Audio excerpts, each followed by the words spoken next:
No, pal. So the other day, yeah, Thursday, I just randomly remembered your hospital story, and I started crying. Which one? That man that had you in a cupboard. Oh yeah, nah, that is mad. It was mad in a cell. In a seven. No, I don't know how small it was, but it was like the smallest office in the building, and I was in there for about 5 hours. Long. Anyway, what's going on? How is everyone? Femi, you're not driving. You're in a car, right? You're not actually driving. No, I'm not driving. I'm on my way home from set. Okay. What are you shooting at the moment? I don't even know if I'm allowed to say, but Oh, is it top secret? no, but I can say what it is, and then I'm sure the people don't listen to Cut the Chat, but if they do, I'm pissed, innit?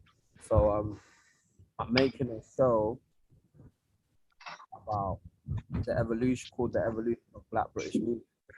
So looking at Black British music for the past 30 years. Sick. So documentary. Starting with jungle, then into UK garage, grime, funky house, road rap and drill. Sick. What? It's a series. It's a 5-part series. For, can you say who it's for? For a TV channel. Not a streaming channel, a TV channel. Or TV channel in the UK. Who's hosting it, man? I think I would have been amazing for that. There's no host. There's no, you're lying. Yes, interview led as opposed to a host led. There's no voiceover thing or nothing. I might boss you on that still, but all right, trust don't me. quote me on it. Because I am the voice. What, I'm saying? Of the past 30 years. To be fair, I might boss you on that because I know you're at home. The advert that you done the other day with my man's voice in it. My man's voicing over Abra sounded decent still. Bunties. Why are you doing that, man? Abra on everything. Yeah, I'm not gonna lie, Abra's voice is hard still. No, you know why I wanted to use Abra's voice for that? Because it was like I wanted it to be surprising. No one would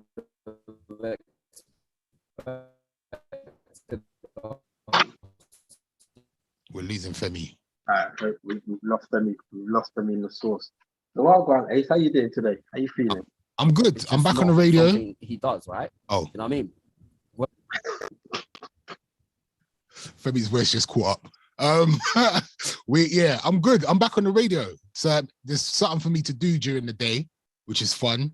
I'm co-hosting with Shorty from home, and the R&B show started last Sunday. So yeah, I'm just working. I'm back to work, which is cool. Yeah. I just can't leave the house yet. Okay. Health-wise, you good? I'm good, man. I'm good. Getting there? You know, I just need to fix up the eating. I'm snacking a lot, but that's because I'm bored. I need to stop that. Or snack on good things. Do you know what's mad? That is, it's weird that you people eat when they're bored, innit? Like, see, if I'm at work and I haven't got any customers, which is rare, it just boredom. I just think, oh, what can I have to eat? It's just, it's mad. Did you see the weight loss of the Australian girl, the actor? Maybe you know her. She always plays that funny fat girl.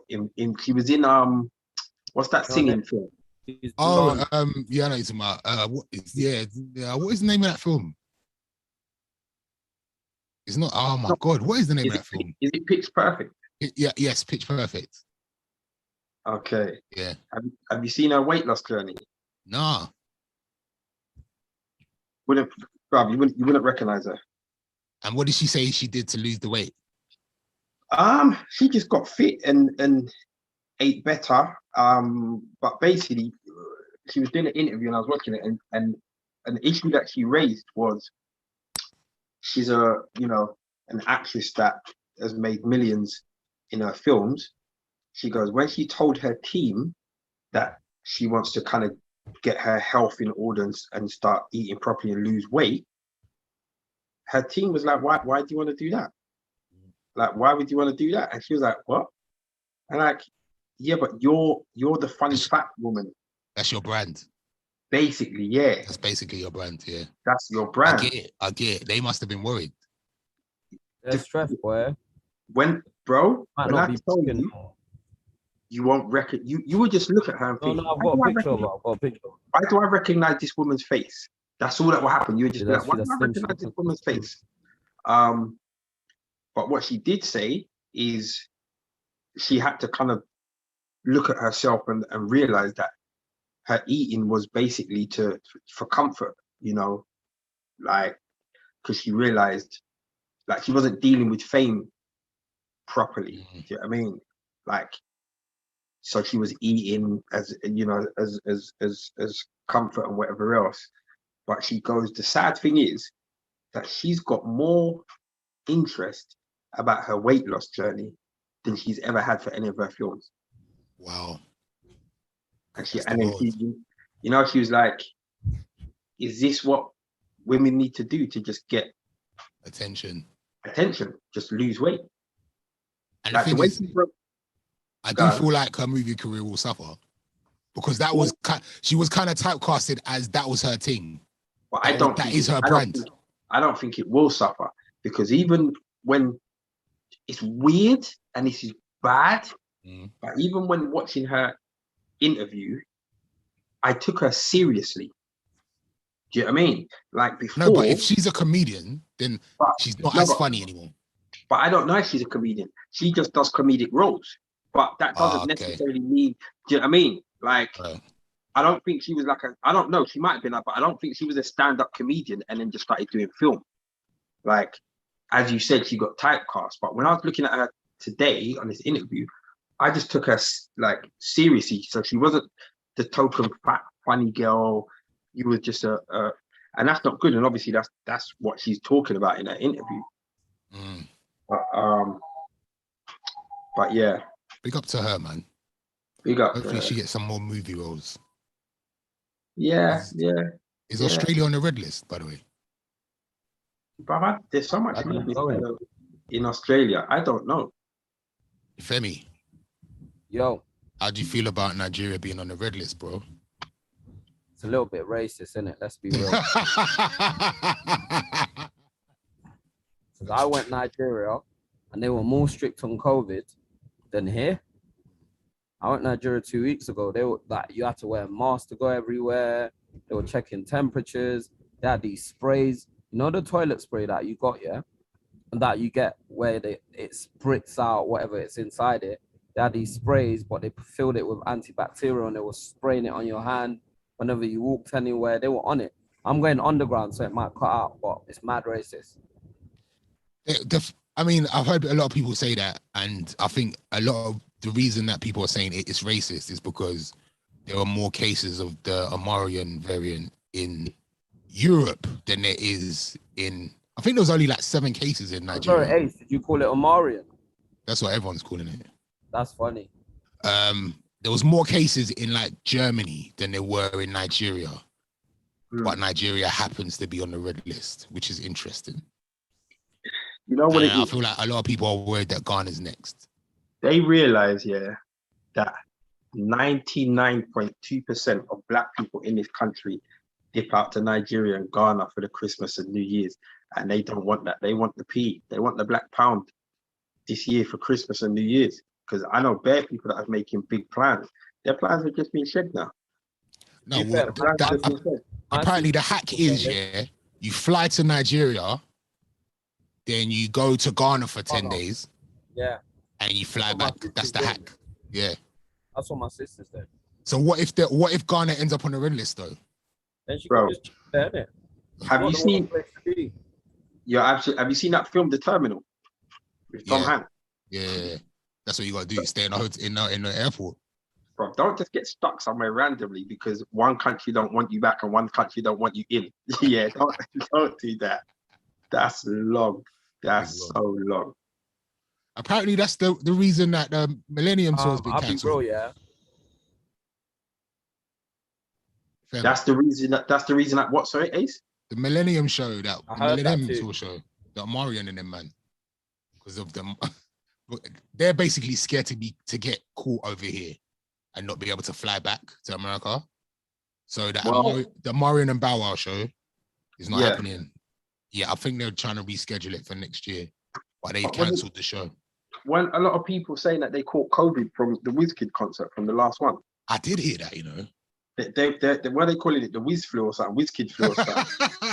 I was there though. I didn't catch COVID. Wait, which show did you go to though? I went on Sunday, Monday, Yeah. Wednesday. I went on Monday. They say, yeah, people are saying it was the last show that they Hey caught. guys, can we talk about this Wizkid show? Yeah. Yeah. Can we talk about the fact that Wizkid blew my mind, and I'll tell you why it blew my mind. Not even because of the music, or because I've seen Wizkid play quite a few times now. I think he's good. I think he's got hits. He's got a lot of hits. Not many people can compete for hits, right? And do you know what blew my mind? That's the most black people I've ever seen at the O2 in my life. I've been to Drake shows. I've been to all sorts of shows. And what blew my mind about it, yeah, was that Wizkid sold out in 15 minutes, but almost exclusively to black people who allegedly do not buy tickets. See, you are like the 8th person I've heard say this exact thing. Like a couple of things they got. Normally, as you say, normally you go to any rap concert or whatever in the O2. Black people are not the majority. Like they're not the majority. But I'm hearing that, yeah. I'm really thinking hard to try and prove you wrong, but you're right. You're so right. I've been to so many shows at the O2, and you're right. I've never seen majority black. I've never seen a show at the O2, yeah, have such black appeal in my life, and it just blew my mind because it made me realize that actually there is a market in making content for black people. Like you could sell out to 60,000 black people. Remember, they're spending what, $1 billion on tickets? That's 60. Let's imagine like the average price they paid was £100. That's 60,000 black people paying $1 billion of tickets to go and see this African artist that, you know, has been building his career for the past 10 years, but really only blew up here like maybe 4 or 5 years ago. Yeah. And so for me, that was out of this world. Like I've been to Drake concerts. I've been to several Drake concerts at the O2, and it's majority young white people. This was, I'm talking like 85-90% black people. And even my brethren, he said he was at the O2, went for dinner with his missus. He said he came out, and he's West Indian. He goes, I've never seen so many Africans in my life. Oh man, I'm sad I missed this. it. This is how distinct, like, you know, the Africanness of it all. Even like I pulled up with my mumsy, you know, I went with mumsy. Swear down. Yeah. I know enough people that went with their uncles, with their aunts. I know enough people like there was big people in the place. No, I put, because what happened was my sister Ginnels me. She was like, obviously my sister works at Wizkid's label. And so she's like, everyone was doing their Wizkid ticket thing. I was like, you know, I'm pattern. So I call her, she patterns my ticket. And she's like, oh, I'm taking mummy as well. I goes, oh, that's nice of you. And then on the day I'm going, she's like, you're going to be looking after mummy, yeah? Because I've got to work. I'm like, no, you said you were taking mummy. You didn't say I was taking mummy to the concert. She's like, oh, is it going to be a problem? I'm like, of course not. It's my mum, innit? It's not going to be a problem. But I just feel a little bit finessed right now. Because you know what's funny? You know what's funny about this whole thing? Firstly, the way he slyly stuck it on you. You see, if anyone says to you, is it going to be a problem? Yeah. There's only one answer. You have to say no. Secondly, she's just getting you back for Wingstop. That's all. Oh, tell them about the Wingstop. There's nothing to tell them. You bumped your sister. You stole your sister's card and you gave it to people, and they was rinsing Wingstop. That's funny. You know, my sister and that, yeah, they were on to me about this Wingstop card. It was just, anyway, let's not talk about it. They might watch this as well. All these people might be watching. I always think no one listens to Cut the Chat until I bump into actual fans of Cut the Chat inside Wingstop as I'm getting my free wings. Mad thing. Legit, actual fans. I can't remember the guy's name now, but big up the guy that came up to me in Wingstop and was like, it always confuses me when people are like, yeah, man, keep up the podcast. And I'm like, rah, it's not just the man them talking to each other. People actually care. People actually pay attention. You're right. Yeah, like it really takes me aback. I think I think podcast fame is the one that shocks me the most. I think that's why I get worried when you lot start getting reckless. Like, obviously we have to talk about the Mobos tonight, but I'm a bit praying about what you man might say or not say, or in the way that you might say it that will get anybody in trouble. The thing is, you didn't watch it, did you? Who, me? Yeah. From you told me it's on YouTube. I didn't watch it as well. You lost your mind. Why? Like, YouTube is a platform that streams content. Bro. Why does it matter if it's on YouTube or BBC One or ITV? I'm a T white man. BET? I'm a T white man. Where's the Brit Awards? Yeah, they got money. They got MasterCard money. Brother, Mobo was sponsored by MasterCard. It probably still is sponsored by MasterCard. No, I don't think it is anymore. Was it sponsored by YouTube? Was it sponsored by Monzo now? I think it was sponsored by YouTube. Listen. YouTube definitely had peace. Listen to what I'm saying. Yeah. Like, I get it, and I understand business, and I understand all of that kind of stuff. So what you're telling me, I've got to go and log on something and type in something and stuff. Nah, you're being ignorant. YouTube is a legit platform now to watch things. It's not. It's not once upon a time when we just used to watch cat videos on there or like happy stuff. Right. They show like real content on there now. Like what? Like you can watch. They got their own shows. I watched the documentary about the boy. Have you seen the? I watched some sick documentary about. You're scrambling. No, I'm not. There's like legit stuff on YouTube. Is my point. They have their own channel, and you can use it as a TV channel as well as. You know what? This is kind of like what Femi said the other day about back in the day when his films went straight to Netflix. People looked at it as man's fallen off. Whereas now your film's going straight to Netflix. Big thing. That's the bag.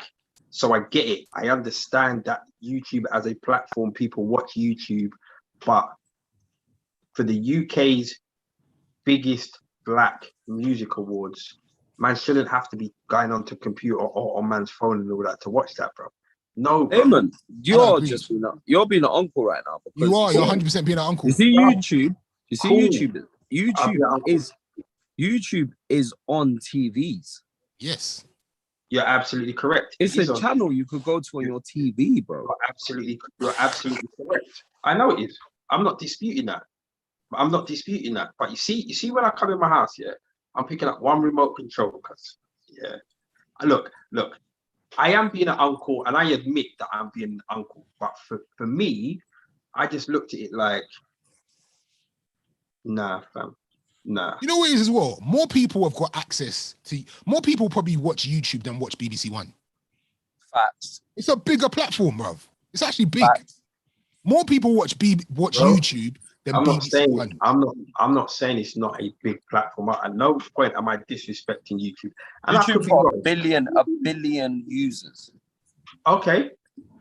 That's 1 in 6 human being. I hear you, Femi. I hear you. Like, cool. I'm not saying that I'm not wrong with my opinion.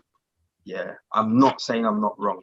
This is the thing with the Mobo Awards, yeah, and all other music award shows. I don't watch the whole thing. I flick backwards and forwards. So I watch something, then I go back to what I'm watching, and do you understand what I'm saying? So for me, it was just long. It was never going to happen.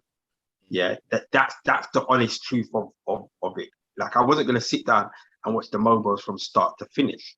So I didn't watch it. But you watched it, Ace, because you was throwing a lot of comments in our WhatsApp group. I'm not going to say what those comments were.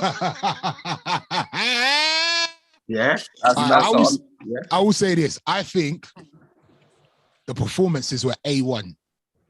The performances were really good. Parsaloo, I like that you a lot. Any killed it.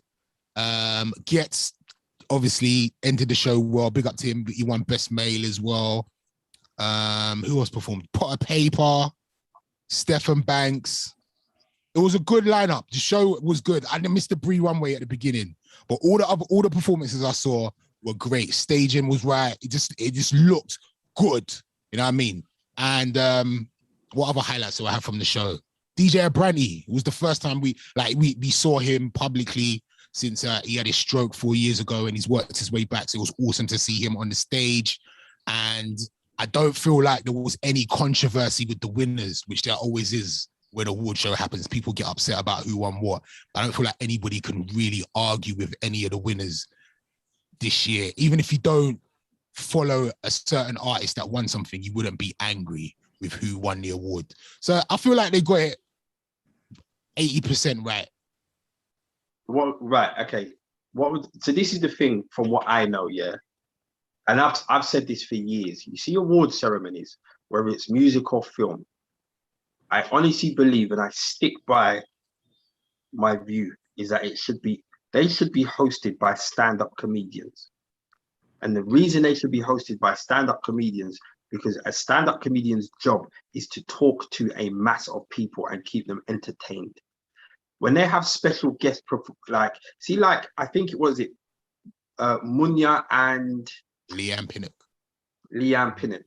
Like, I didn't watch it, but I was seeing comments on Instagram saying, listen, got mad love for Munya, but you're out of your depth. You're out of your league. This isn't your lane. And that's a shame because, but as I said, I haven't seen it, but I kind of understand the comments. Like, I think Munya, he played the cards he was dealt with, yeah. And I also think, especially, and I've worked at the Mobos. Me and Viz did the backstage thing one year when they were like cutting from us. Like, so I kind of know how they work, and a lot of that stuff is written for you. Yeah. And I feel like if they give a comedian like Munya the opportunity to host a show, they shouldn't. I don't even know if this is true, but I feel like the jokes that were written yesterday, he didn't write. You can tell the ones that he was that quick thinking, because he's a really quick guy, super quick thinking guy. You can tell when he's off the cuff and he's thinking. But the ones that were like, you say a bit, I say a bit, and it's going to be a joke, they just were like, they weren't flying. But I find that happens every year because you can see they're reading from an auto cue thing, so the timing is all off, and I don't get it. I don't. And that's why what you're saying is right. Like, comedians are there to improvise, do just off their head stuff. You just got to trust them. And if they are going to write jokes, they would have written the jokes before.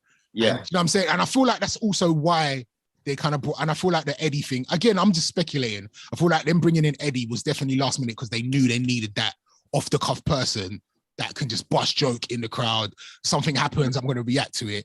And I feel like Eddie did a good job at that. And I just think some of the written stuff just didn't drop. Just didn't quite drop. But big up to Munya. Do you know what? I feel phony because Munya's on my show tomorrow, and we had an awesome interview. But the truth is, he did a good job. I just think some of that written stuff just didn't quite fly. I get that. Didn't hit. Just didn't hit. Not like this is gonna be headline news tomorrow. I hope not, man. I hope not. DJ Ace says Munya did a good job, but some of the written stuff didn't fly. I hope. What about Leanne Pinnock? Was she banter? Was she funny?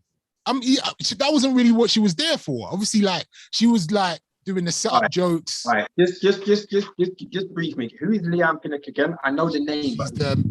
She's from Little Mix. She's in a Mel's film. We talk about a Mel's film. Boxing Day. She's from Little Mix. Yeah.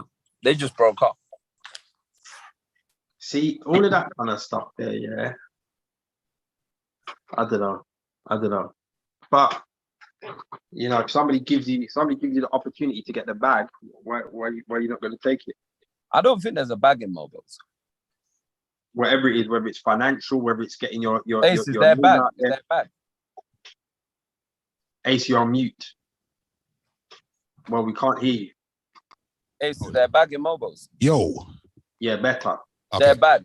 What do you mean? What do you get paid to present at the Mobos? I don't think there's a bag. Of course you get paid. Big P's. Well, no, I don't think we got big P's, but I'm sure like when they're flat, when like Trevor or like the year we did it with Mel B and it wasn't Trevor, Mel B and someone else. I can't remember who it was. That's so bad that I can't remember that. But I'm sure they would have got paid 100%. I feel like they might do it for promo, but yeah. Nah, I don't feel like Leanne Panda could have done it for promo. She doesn't need it. The thing is, you see these things, yeah, there's always going to be complaints in it. There's always going to be, could have been better. Like, you know what I mean? It's always going to be, you know, somebody's always not going to be happy. But can we say that it's getting better? Because there was a time that the Mobo dropped ridiculously to the point where people's like, just cancel the thing because it's dead. No, Can, I feel we like say when it back- was dead, is it back up? I feel like when it was dead, music was dead. Like we forget that there was about 5 years, but 3 years when music was just crap. It was shit. It was absolutely shit. So I don't feel like it was Mobo's fault. Like all the underground stuff was good, but the stuff that was in the mainstream, we were seeing some of our favorite artists making the worst music ever just to chart. Do you know what I'm saying? And during that time, that was what was considered like our scene and like our scene, but the music was dead. So I feel like when Mobo's was dead, when the scene was dead. I remember being a radio DJ, like, I don't want to say the years because then it would like people were associated to certain artists, but I remember being on the radio during that time when I feel like music was crap. And it was hard to get up and go in just to listen to 3 hours of absolute nonsense. And then it started to get good again. Okay, it's a good Do you point. think Black British music's then the best state it's ever been, Ace? Are we talking financially, creativity? Everything. I think it's the most recognized without a shadow of a doubt. Like it's setting trends that the world's eyes are on us 100%. So I would say yes, actually, in regards to industry, even if you don't necessarily feel the music, there's never been a time like this. Do you know what I'm saying? We're talking about like artists that are millionaires, fam, that are doing world tours. Like there was a time we never would have seen that unless they were like doing super pop music, but they're doing stuff from the road and selling out shows across the world. This is amazing. This has never been done before. Never. Beautiful. It's amazing. Even if you don't love the music, you gotta just say like, this young black and white and black men and black women are really like making the bag and creating jobs for people like that they grew up with, people around. Like it's amazing. It's absolutely insane. So You yes, know what I can say, yeah. There was a time where radio was 95% American music, like during the day. Now, like, and the thing is, it's now the norm as well, because there's a point where, like you heard a British track and it stood out because it's like, right, okay, right, what, they made the radio. That's mad. Now it's the norm. It's the norm to turn on your station or turn on like Capital Extra or whatever, and just hear UK music and it's not a UK music show. Do you know what I mean? Like before, it would be like the UK rap show or a UK music show or whatever. Whereas now it's just like, no, this is the music that is being played around the world. I remember years ago. We're talking what? Probably about 10 years ago. I was in Australia. I was in the gym in Australia. It might have been longer. I was in the gym in Australia and they played the Dizzy Rascal track. You know, like if you go into most gyms now, they've got the TV and they're playing a music video, whatever. They played the Dizzy Rascal track here. And I was so gassed. And I messaged him. I'm like, brother, you know your song just on the playlist in the gym in Australia? Yeah. And I think my man messaged me back something like Chiching or something like that. Like, I'm like, this guy. Whereas I think the other day, either yesterday or the day before, I was hearing an interview from Tion Wayne at the Mobos, and he was talking about his manager just keeps on giving him plaques, and he's just thinking, oh, whatever. And I think it was a plaque for Canada, like going platinum in Canada or something. Like the music is out there. The music, Black British music, is just around the world standardly. So you're absolutely right. Whether you're partial to it or not, you can't deny it. It's they're out there. They're like Giggs is walking down the road in LA. A man's proper on him, like, yo, the landlord, like people, they're known. Even here, like we obviously all like celebrated the fact that Wizkid sold out the O2 in 3 nights or whatever, but D Block Europe sold out the O2, and that was part of a UK tour where they were selling out arenas across the UK. It's like these things don't. This is not normal. This is not normal. This is amazing, like amazing feats, amazing things are happening. I think sometimes we take it for granted, but this is huge. These things weren't happening 10, 15 years ago. Yeah, I think these two are amazing. I feel like it shouldn't work. There are two rappers, yeah, singing with auto-tune, talking about cunnilingus. Yeah. Every song. It's mad catchy though, isn't it? Every song's cunnilingus. Every song is that, yeah. Yeah. Is something about their girl and their face. Yeah. Every single song. Literally. And it shouldn't work, but it's fantastic because it does. It does. It's about spending money. It's about maybe shotting a little bit, but it's mostly about their girl and their face. And mad catchy, come like Future, come like a UK version of Future or like Lil Wayne, or and they've been charting, like these kids have been charting, and they're barely played on radio. They don't even really play them on radio like that, but their songs have been they've had like, imagine like Damon, they've had like in 18 months or like 2 years, they've had 4 albums in the top 20, but independently.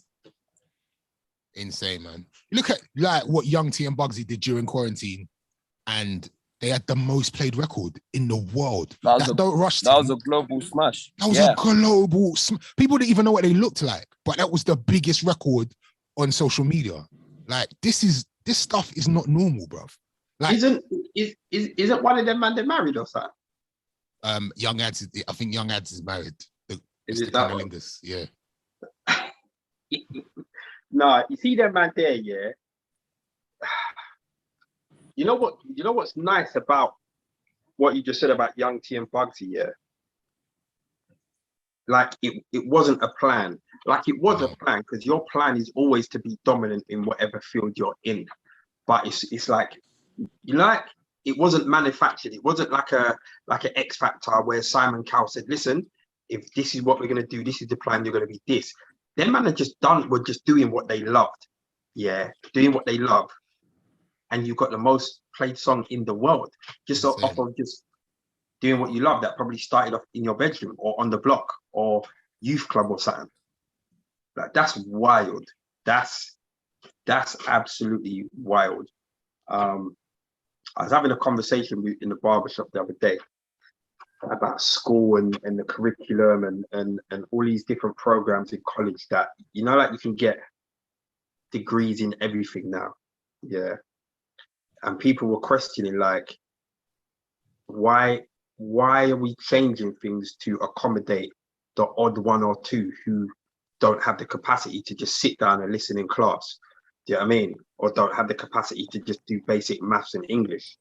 And I'm not saying that Young T and Bugsy are illiterate in any way, shape, or form, but this is just proof that there's different routes of, you know, finding your path and making a very good living for you and your family. You know, like I'm lucky because I've been telling people for time. See, if you're not sure about what you want to do, find something that you love in it, because it will eventually pay off. And not everything's financial. Yeah. But what the situation, the position that I'm in now, where I can work tomorrow, I could not work the day after, I can switch it around. There's certain people that are literally getting up and doing a 9 to 5 and are under pressure every single day, hating their job every single day. You see these youths? You see these youths, yeah? But fam, I've got to rate them. And I'll be the first one to tell you, I don't listen to their music. I don't listen to their music, but I've got to rate them, because they're doing amazing things. They are doing amazing things. You know whose job I think is the littest out of the whole world? Who's? See, Ace gets paid to talk. That's lit. So if I said I hated my job, I'd be very ungrateful. Is that what you're saying? Hell yeah. Bro, think about it. How Ace, is 1 your second, job? Femi, 1 second. Ace, what album cover does Femi look like right there? I don't know, because he's coming through. It's like Death Row. Is it something like that? Is it It's Death Row, man, with the black heads. With the black heads. Three black heads. God. Yeah, sorry, Femi. Sorry. No, but that's lit. Do you know how lit that is? man just goes on radio. Obviously, there's more to it, Ace, yeah? Like, there's more to every job, yeah? But imagine, like, my kids, yeah? You just get paid to talk on radio and bust jokes. Basically. Really?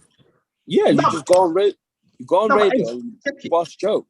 You see, as a DJ, yeah, do you actually use any of your DJing skills at your job? You don't. On my daytime job? Yeah. Your job. Your like in regards to like DJing? No, I don't. Not really. You don't.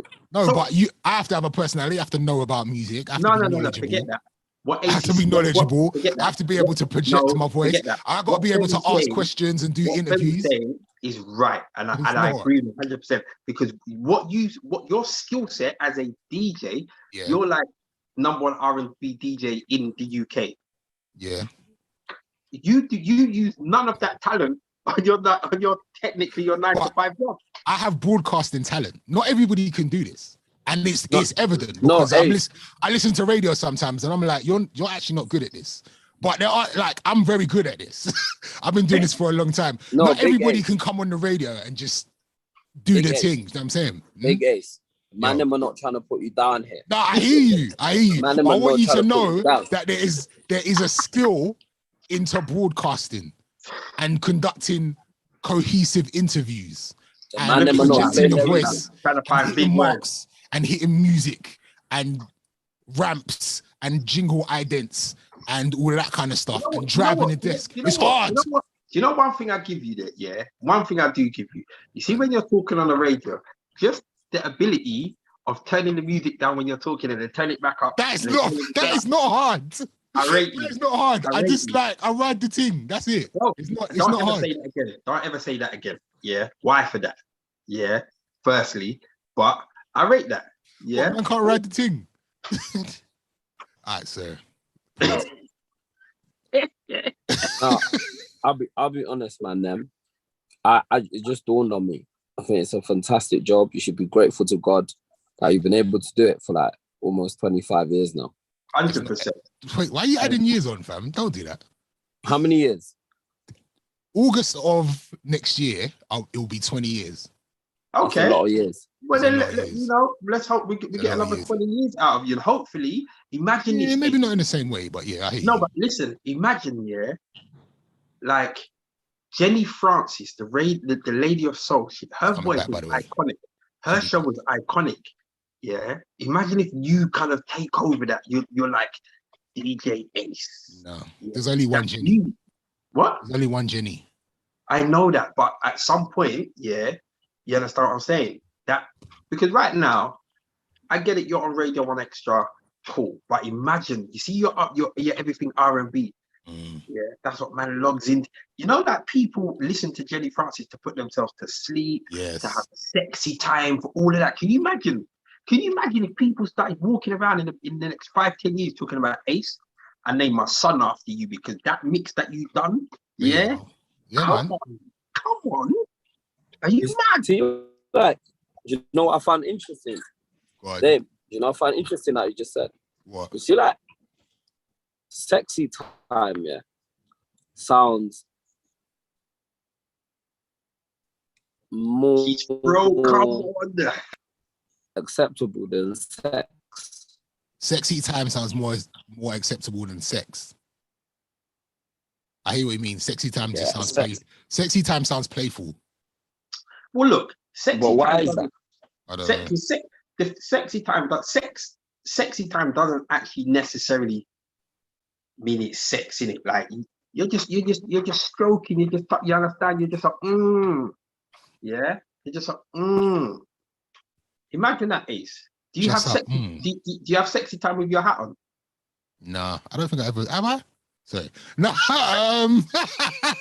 I don't think I've ever worn a hat. No, I don't think I've worn a hat. Nah.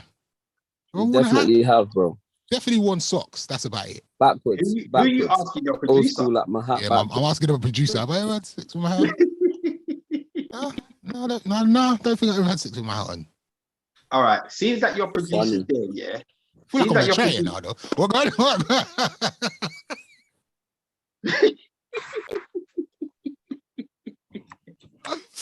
Why would you wear a hat? What was the point? What is the point? You're gonna lose the hat, fam. I don't know. I don't know. Seeing that your producer's there, yeah. Can we talk about? No, we can't. We can't what? We can't. I'll get in trouble. Don't. In trouble? Wait. I'll get in trouble. She doesn't want to be embarrassed. I wasn't gonna bring anything up. I wasn't gonna bring it up. But okay, let's move on. Was you gonna bring up what we talked about earlier? You wasn't. I was gonna bring up what's the most ridiculous thing you've heard this week.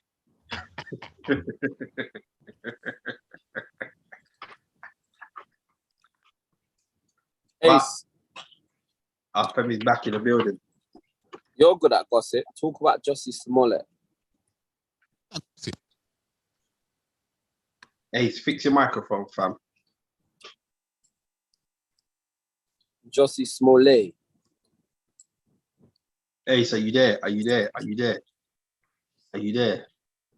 That's that sexy time face. Do that face again, Ace. Intentionality. Big Ace. On the one gram. There you go. That's better. Can you hear me? Yeah. Okay. Why are you asking me about Jussie Smollett? Because I don't really know. I've not really read up the article properly. I think it's like day 4 of the trial. And the two brothers have gone on the witness stand. And The two Nigerians. The two Nigerian brothers who he allegedly paid to fake this robbery be up ting. They've come and said what they need to say. They said that he rehearsed. He had a rehearsal of the incident the day before, and there's video of the rehearsal. Listen, get to the juicy bit. He admitted something in court. What did he admit? Oh, that he was sleeping with one of the brothers. They might as well just dash this whole thing out of court because this is just mad. What? So does that mean? Oh, so wait, why is he telling people that? Is that because he's saying that they're lying because we are ex-lovers? What isn't the whole thing? Wait, what is the why does the fact that he slept with one of them mean that he didn't do this? Well, what's the court case? Is the court case about whether they robbed him or not? It's about whether he wasted police time. But he did. Setting up a fake robbery. But he did because they had rehearsals the day before, like you said. He hasn't been found guilty yet. Okay. And his defense is going to be, no, them men are lying. About what? About him paying us. Them men are lying about me paying them to beat me up. This was actually really happened. It's not looking good. He's still holding on to that. It's not looking good for him. Yeah, but just trying it. You got to try a thing, innit? You don't want to get in trouble. It's like you might as well just keep going, innit? You've already said it. You might as well just keep going. Just keep ride it until the wheels fall off, innit? You can't. The truth is, he cannot turn around now and be like, "Oh yeah, sorry, I was lying." You know the funny thing is, that's worse. You just got to keep going. No. Do you know why you can? Because I'm going to tell you why you can. You see, there's a point in all court hearings, yeah, where they say to you, "Listen, if you want to change your thing now and tell us what really happened, you can tell us in it now. It's a good time." You see, if you go beyond that and you waste people's time, then it gets proven that you was lying all this time. That's why you get extra time on your sentence. It's like, we could have done this long time ago, but you took us on a stupid journey where you didn't have to save money. Well, this is the thing. He's not going to, even if he does go to jail, he's not going to have like loads of time. He'll probably do like 30 days or 6 months at the most. It's not going to, he won't get a big sentence for this. He probably won't even get a sentence at all. Like, if he's lucky, they'll ask him to pay back the money that he owes from using police time. And what you have to remember is he's going to keep denying this, even if he's found guilty, because if you keep denying it, someone's going to believe you. And hopefully you'll get some, because a lot of people don't believe you, but if you keep saying, no, this actually happened to me, some people are actually going to believe you. Do you believe him? No. But he's got fans that be like, no, Jussie would never lie to us. Do you know what I'm saying? You might as well just keep saying no. He's got plans outside the jail right now. Exactly. So you might as well just keep saying, no, I didn't do it. You might as well. Even though you know, everybody knows you did. If you just keep denying it, some people are going to believe you. And then you can save face that way. Just chat to them, innit? You just keep your core fan base over there and just deal with them over there. But the world may again know that you allegedly did this, because we don't know if he did or he didn't. Chances are he did, but who knows? Just you got to keep denying it. Remind us what it was for again, because it was so long ago I can't even remember. So the story was he went out at 3 o'clock in the morning around that time to get a sandwich from Subway, and when he got there, 2 white guys approached him. They look like rednecks, and they said they had a noose or something.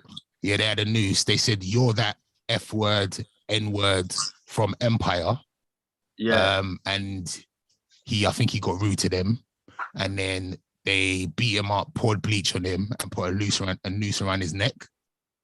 And he kept the noose on and went and walked all the way home, and then called the police and said, "This happened to me." When the police got there, the noose was still around his neck, and he said he didn't. He said he didn't touch it because he didn't want to tamper with the evidence. See what I mean? Come on, it's comedy. You got to keep denying it, bro. You have to. You just got to deny till you die, bro.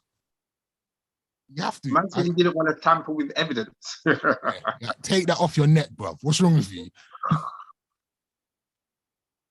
That's crazy. And you know the police didn't come straight away, so he was sitting there for a good hour with that thing around his neck, just waiting for them to come. You know what? No, he wasn't, because it never happened. Or you put it on just before they reached. Yeah. Yeah. Who is it? Okay, one second.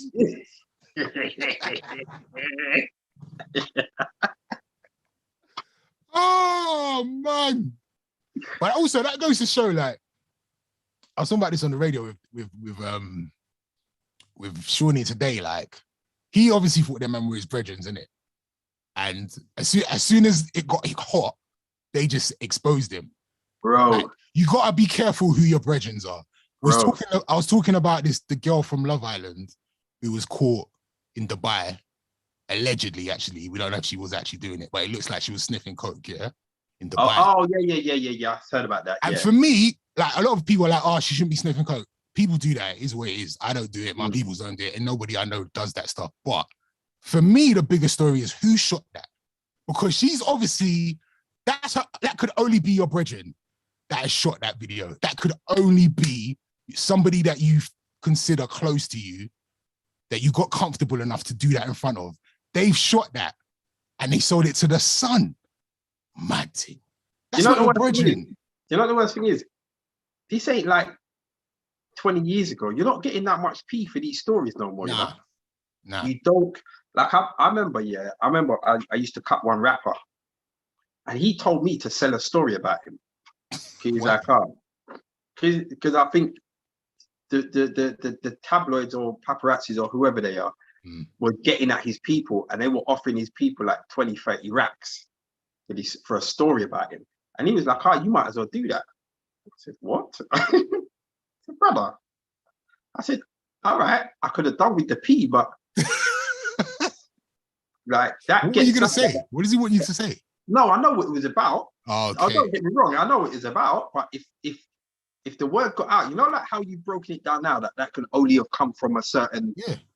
Do you know what I mean? It's just like, nah, and that's scummy, because I realized at the beginning of my career, I'm in certain environments and places that people would actually like kill for, pay lots of P for me to just abuse your trust.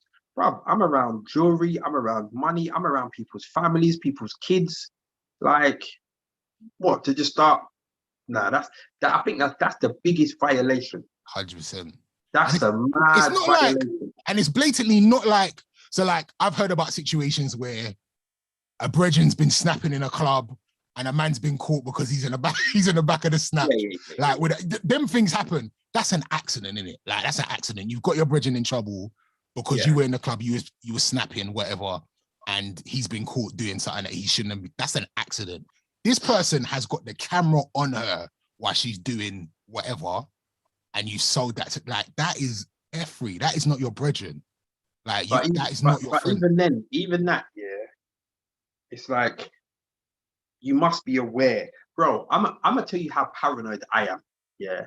I don't even like having my phone out when I'm at certain people's houses. And I'm just answering the phone. to you, man, or Ice or whatever. I'm paranoid thinking, are they thinking that I'm trying to secretly record something or something like that? Right. Like I'm mad. Like I've had certain customers that are like, oh, yeah, you can film, but film once you've done this bit, because they might have like a little hair loss problem. So they're like, oh, don't show that bit. Yeah. But once we've done it, and I'm like, yeah, cool, it's not a problem. Yeah. So if you're with people, that's a liberty. And if they've got, you know, the ones they're like, of all things that you're filming, man doing coke. Nah. That's nah. And that's as well, like there's something wrong with people that just want to snap things all the time, especially if we're somewhere. Like people don't need to know where we are right now. Yeah. This moment, like post it later when we're gone. But you don't need to be posting it. Like there's people that are too excited and want to put everything on the gram as well. Like chill out. Those people you need to be careful of. 100%. It's dangerous. Yeah, definitely. What else we got to talk about? Is there a couple more things or? No. Done an hour now. All right. Well, before we go, it would have been good. I know is Femi on? He's just muted. Like, we kind of spoken about this before. Are you on the comments? Can you see the comments? Yeah. All right. So hopefully we get some interaction from our listeners. So we kind of spoke about this maybe over a year ago, but it's a bit more deeper. It's a relationship call. It's a bit more technical. You might have heard us talk about it on Trim Talk with Ace and Shorty B this Monday, but we're going to talk about it here because I would like to hear the listeners' response or see the listeners' response. So, couple together, been together for a couple of years. Everything's fine. The guy has started to notice that when the family come round to visit, when her family come round to visit, you know, I wish Femi was here because I'd like to get Femi's take on this. Femi, can you hear us? Are you about, or have you just disappeared? You just locked off? Actually, probably died, you know. Yeah. All right. Well, you know, we're just dealing with the listeners. Yeah. So when the family come around, when it's dinner time, his partner, his missus, gives her dad more food than him. Noticeably more food than him. Like a couple of times he wasn't really like bothered about it, but then after and I think he set up a little situation where, like, I think he went out and bought food for this occasion. And you know when you know you've got X amount of people coming around, you know roughly how much chicken to buy. You're giving people like 2 pieces, but then you're gonna buy extra couple pieces just in case. So he's done this now, and he's noticed. Femi, were you listening to what we were saying? Nah, I just heard. I wish Femi was around to hear this. All right, so let me run it back because I want your views on this. Long and short, we've spoken about this before, but this one's a different scenario and it got a bit spicy. Long and short, couple together, couple years. Every time her family comes around, she dishes out more food for her dad than her man. Yeah. Her man's noticed this a couple times. Then he set up a little thing where he's actually gone and bought specific amounts of chicken. So imagine like he bought specific amounts of chicken. He's seen 3 pieces of chicken on the dad's plate. He's seen 2 on his plate. He's like, nah. Said something to the missus like, yo, why go on for this? She's like, listen, it's my dad. Like, I'm always going to give him the most amount of food. I agree with her. More food than me. I agree with her. I agree. Okay. So his argument this guy is definitely West Indian. He's actually not, funny enough. Where's he from? Nigeria? He's actually not, funny enough. Where's he from? He's from Ace's people. He's from Ghana. He's from Ace's people. Ghanaians they just don't get that the principles in it because no, don't try it. Don't try it. Because Damon, what did I say? Damon, that what was did a I say? Nigerian sentence. Damon, what did I say? I said, look, when my daughter becomes of age and leaves the house. No, I'm gonna say this. When my daughter becomes of age, my firstborn, Ashana, I love you and you're my best friend. When she becomes of age and she leaves the house to go and get with a man, when I turn up to the house, I'm getting a big piece of chicken because I raised her, fam. I raised her from a youth to who she is today, to whoever this man fell in love with. So when I sit down at the table, I want a big piece of chicken, the breast, the thigh. I want whatever piece I want. Don't ever try to put a wing on my plate, fam. I want the big piece. I don't care if he's screwing or not. I'm her dad, number one, the man. Sorry, I'm getting excited. If my missus gives the big meat to her dad, I want mine, man. There you go. You boss me on her still.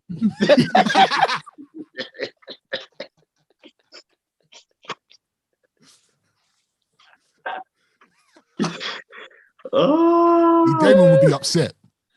No, listen, but this guy's argument was these people are coming around regular. See, it's affected his, you understand? And obviously, it's ego, innit? It's ego. He's like, you're not even giving us equal amounts, and a man can go eat.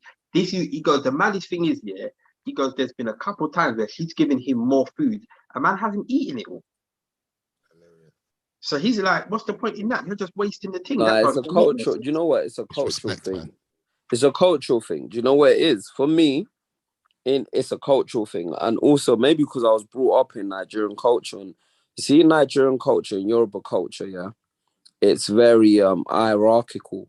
So like the older you are, like people have to show respect to their elders in all aspects of society. Do you get what I'm saying? So like, even if it's like, you know, the only example I can think of is in the UK is like when you see an old person on a bus and you get up to let them sit down. That exists across the board. For me, in Nigerian culture, that exists across the board. If someone's a year older than me, normally in Nigerian culture, I have to call them like brother this or sister that or auntie this or uncle this. I've got cousins that are older than me and I call them like auntie. But they're my cousins, like they're my legit cousins, but they're so much older than me that I have to add the extra, you know, layer of respect. Do you know what I mean? And so I just feel like within Nigerian culture, I don't even think nothing of that because that's what the culture is. Like it's like whenever there's an older person, they get the best treatment. They get the most meat. There's one piece of meat. He's eating that meat, and I'm going without. Do you get what I'm saying? Even though it's my house and I paid for the meat. You know what I mean? So I just feel like So do you think in this day and age, yeah, that we're losing this? Like we're losing culture, we're losing these cultural values. Like the generation aren't doing things like opening the door for the elderly, you know, and actually addressing that, because somebody I was talking about the other day, slightly diverting. Somebody I was talking about the other day is even at schools now when they're telling the kids not to call their teachers by Mr. or Mrs. They're telling them to call them by their first name. And I'm like, see, when KB gets older, that's not running. Like it's not running. You understand? You're not calling them Stephen or James. My teacher. Did you see the video of the schoolgirl and the auntie? Nah. You didn't see that? Femi, did you see that? No, tell us. So there's a video of a young schoolgirl. She was probably about, I'm going to say she was about 14, 15, maybe at the most. And an auntie, and they were fighting in a chicken shop. Well, basically, they had an argument. We don't know what happened before, but it's the video starts and then it's back and forth. And the young girl is giving it as good as she's like, you don't know me. Who are you to speak to me like that? And the auntie's like, you know what I mean? She's like, she's just expecting the younger to give her like automatic respect. But the younger's on some, look, I don't really know you. Who are you to shout at me? Why do I have to respect you? And they're just going back and forth, back and forth, back and forth until the girl, I think, calls the auntie a fool. And the auntie's just like, you're calling me a fool? And then goes to, and then there's a little scuffle and then the video cuts off. And when the video was going around, everybody was just asking, well, who's in the wrong? Because yes, a woman shouldn't be able to put her hands on a child that she doesn't know, but also the child maybe shouldn't be railing up to her older. It's like... This is the thing. Yes, you should. Nah, yes, you can't. Nah. Listen. That can't run today, bro. She can't... Hold on. I never said... I see, that's the thing. You see this whole today, and this is the problem. I understand that today is a different day. I understand today is a different day, but because this is the thing, yeah. See, at 14 or 13, who are you? Like, who are you on this planet? Who are you on this planet? You don't pay tax, you don't pay no bills, yeah. Who are you on this planet? Because you see me, what you don't realize is what I am on this planet has probably contributed to who you are today. What I am on this planet is probably allowing you to be able to walk down this road, yeah. And I'm not talking about our man's a bad man, but the stuff that we've had to go through with racist people and the police, yeah, is why you can just walk freely down the road and have the attitude that you have. So yes, we might have a disagreement and we can argue that we can have a conversation about the disagreement and argue it out. But you see this whole part where you start to get rude and you start to lose yourself. No, you need to get thumped down. You need to get I really wish you lot could see the video. Because I'll be honest, I got so many mixed feelings. Like, the little girl was rude. She's backing herself. But then it's like, the auntie's definitely got this, like, no, the auntie's definitely got that, the vibe of like, who are you to say anything to me? Absolutely. But then it's like, have that vibe. Yes, she should have that vibe, because you're saying she's backing herself. Backing yourself to who? What is there to back? Well, do you know things we ain't see what happened at the beginning, so we don't know where the argument came from. You know, there's certain situations, yeah. You just have to hold it.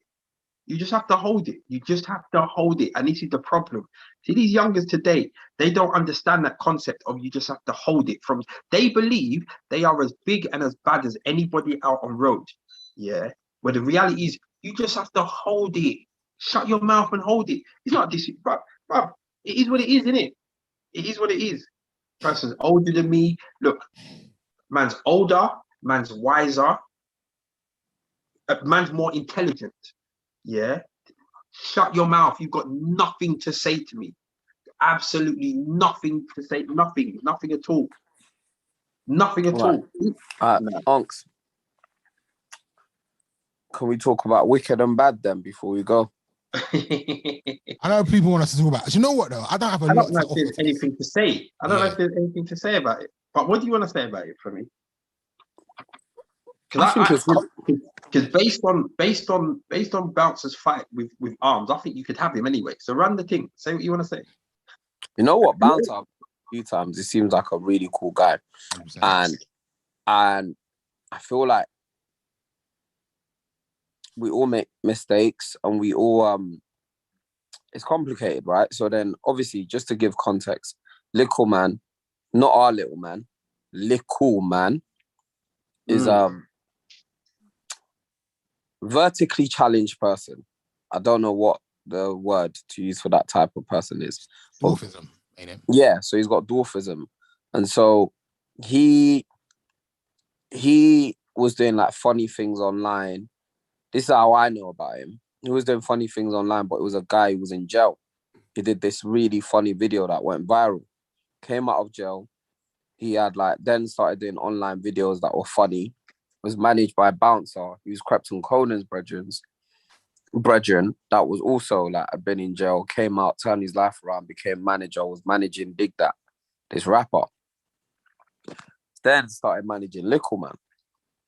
So apparently, Little Man came up with all these slogans, all these ideas, and Bouncer trademarked this phrase "wicked and bad," right? Which Little Man as well. And Little Man, he trademarked Little Man. And Little Man obviously came up with he was Little Man, and wicked and bad was his phrase. And then he put on these fights for Little Man and another dwarf guy, and they had a fight, and apparently Little Man got paid 8,500, and the next fight he got paid 10K. But they were massively promoting it. These fights obviously did well online. They were trending within Black British culture on the internet, within the digital space. And so his argument is that obviously Bouncer has bombed him because Bouncer owned his name. Bouncer also didn't pay him that much money for what they were doing. And he shouldn't have done that. And then obviously Bouncer's come back out fighting, saying, well, I built his Instagram before he came out of jail. and I just gave it to him. It already had 50,000 followers. I also I also invested loads of money into the fight. I've invested loads of money into him. And I think he even said that he lived at his house or whatever. And like, he gave him access to loads of things. Do you think, I suppose my question is nothing to do with this. Do you think, and Little Man's argument is that I don't read or write. I signed this agreement with him. I don't read or write. Firstly, if you can't read or write, do you think you should always just give contracts to people that can, that you trust? Yeah. And number two, do you think, it's ever clear cut with artists and management in terms of investment? No. Why do you say that? Elaborate. Because I think, I'm actually going to speak on the manager side. I think sometimes the artists don't necessarily see what the managers put in. And they gain a lot from the work that the manager has done behind the scenes. And they wouldn't be in positions that they're in if it wasn't actually for the manager. And that's not for me to say, oh, like 50% is fair or whatever. But Bouncer obviously had the vision and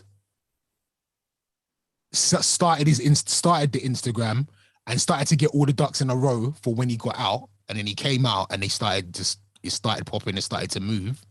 So basically, Bouncer just knew how to monetize. Yeah. Little Man. Yeah. Let's ask the question, like, would Little Man have been able to do a lot of that stuff had not been for Bouncer? Or would he have just come out of jail? And also, remember, Bouncer was already well known within the scene. Mm. Bouncer was established because you know what it is? It's ifs and buts in it. It's ifs and buts. I remember years ago when my daughter was born, one of the first Australian guys that I knew, he was a rapper, Australian rapper, and it was him and some girl. Yeah, so he was rapping and the girl was singing, and they came over there, and I was getting them gigs, and I remember speaking to Matt Jam Lamont about this, and I was saying to him, like, try to hook up some kind of record deal, and Matt Jam was like, I listen to them, they sound all right, they could probably go somewhere, and he said to me, like, have you got a contract with these people? And I'm like, no, they're my brethren. He goes, D, you see this brethren thing? It does not work. But I was genuinely doing it off the goodness of my own heart. So I'm talking about maybe 4 or 5 meetings and performances or whatever. And he's like, you see this goodness of your own heart? He goes, them man I blow tomorrow. How much money are you supposed to get? And I was like, I don't know. He said, exactly. He goes, I advise you to stop what you're doing and get a contract in place. And I'm like, I couldn't bring myself, like, you're my brethren. And I suppose that's the thing. I suppose, what was the relationship between Little Man and Bouncer?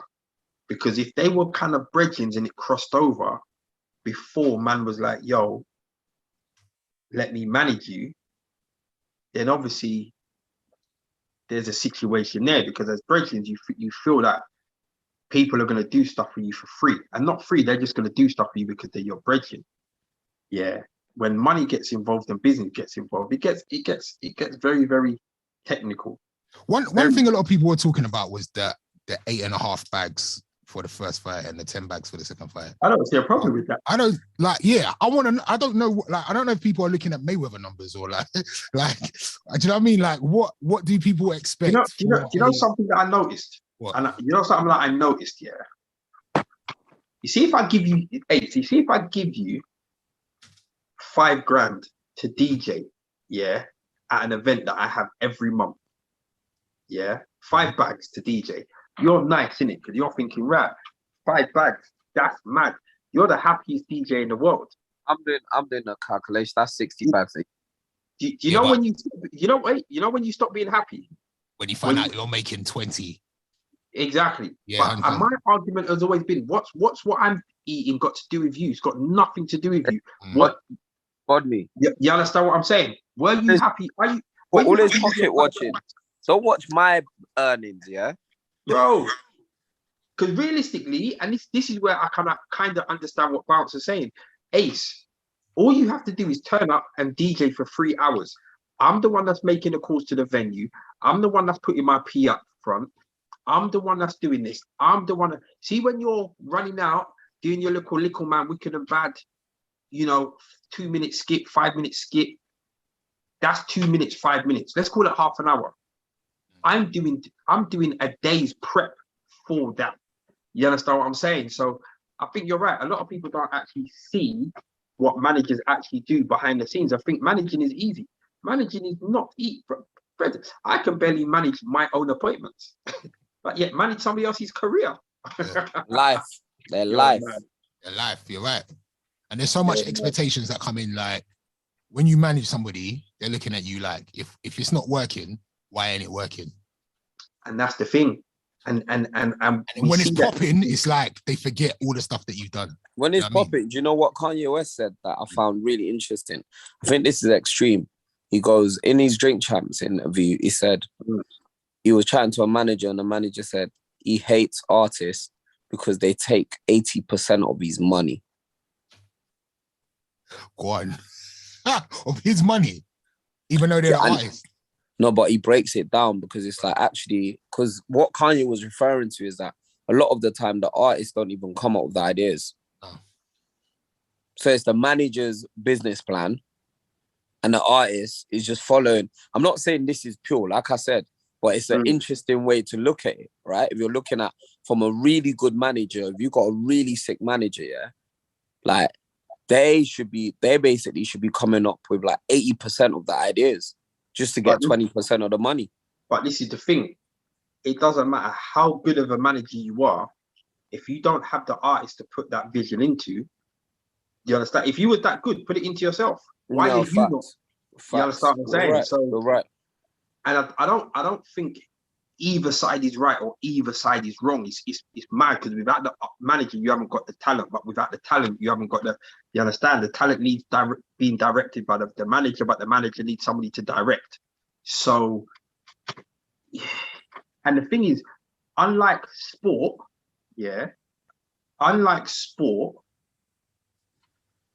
if the artist isn't successful, the manager, nothing happens to the manager. Do you know what I mean? Like we don't know who a lot of these people's managers are. Whereas in sport, if the team doesn't do well, the manager's the first person to get sacked. But the team continue to go off and do whatever they're doing. When it comes to this kind of stuff, film, music, if the actual artist isn't doing whatever for whatever reason, no one hears about the manager. The manager just moves on to managing the other artists or whatever and continues. Do you know what I mean? So nothing. So they're not really held responsible for anything. Do you know what I mean? Like look at all of the famous people that we know. That no, but forget all that. Just think about it. I'm sure R. Kelly had a manager. Where are they now? Like they're living their lives. No, but and that's my point. If you look at all of the famous actors and musicians that have fallen off, that we can say is fallen off, for whatever reason. At no point has anyone said, it's the manager's fault. Or they probably have, but not mass. You understand what I'm saying? Like no one ain't reaching for the manager like, this is your fault. Brother. Even when artists turn up drunk, singing on stage drunk and all of them things there, or your vocals are all over the gap. Ain't no one looking at the manager like, big man, what for you? Everyone's on the artist. So the pressure's on the artist. So I don't know if that throws something else into the mix, but I don't know. Them two, I don't know. I hope they resolve it. But my eyes are red. Maybe they can find out. I don't know what you're doing now with this sexy time, the way you're holding the camera. What's all this? My eyes are so red and very like they're closing. That's why. Is that why your eyes are like that? I thought Femi really come on the camera and doing some sexy time with his eyes. No, my eyes. I'm really tired. Seductive and them thing there. Seductive. Yeah, man. We got female listeners, watchers. Come on, man. Give them something, innit? Need to give them something in the red, cut the chat, the little scissors in them out, Let them know the grey streak is streaking. Get computers spewing. Femi, stop now. Stop now before. My missus is asleep, man. She didn't even say up to say hello to me, bro. You know them ones where you get home, yeah, and they're not even awake. Like, they didn't even say hello, bro. Just fast asleep, fam. Allow me, man. It's not even like 11 o'clock. All right, let's lock this off before you get into trouble. Yeah, let's not get him in trouble. All right, we'll be back next week, same time. Probably be on time next week. Bye, ladies. It's for my ladies. Rate, subscribe, comment. KM, lock off the thing.